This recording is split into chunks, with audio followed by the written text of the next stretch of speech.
పాలనపై కవిత విమర్శలకు చేయడం, లేఖలు రాయడానికి పరిమితం కాకూడదని అన్నారు కాంగ్రెస్ ఎంపీ చామల కిరణ్ కుమార్ రెడ్డి. గత ప్రభుత్వ అవినీతిపై ఆధారాలు, వాంగ్మూలాలు ఇవ్వాలని చెప్పారు. కాళేశ్వరం విచారణకు ముందు కేటీఆర్ ఫారెన్ టూర్ వెళ్లడాన్ని ఆమె తప్పుపట్టారన్నారు చామల.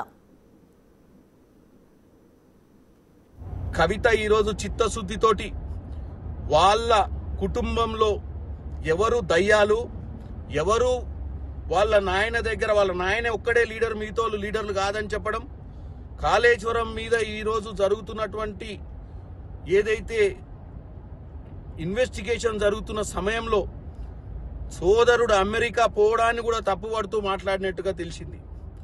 దీన్ని బట్టి చూస్తే కవిత గారికి ఈరోజు తెలంగాణ ప్రజల ముందు వాస్తవాలు చెప్పాలనుకుంటే ఉట్టి మాటలు లేఖలతో కాదు, ఆ దయ్యాలు 10 సంవత్సరాల్లో తెలంగాణలో దోచుకున్నటువంటి డబ్బులు ఏ విధంగా దోచుకుర్రో, ఎందుకంటే కవిత కూడా ఆ రోజు విట్నెస్ గా ఉంది.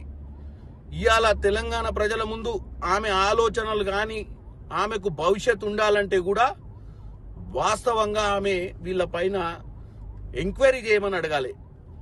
ఎంక్వైరీకి కావాల్సినటువంటి డాక్యుమెంటేషన్ కానీ, ఎంక్వైరీకి కావాల్సినటువంటి స్టేట్మెంట్స్ కానీ ఆమె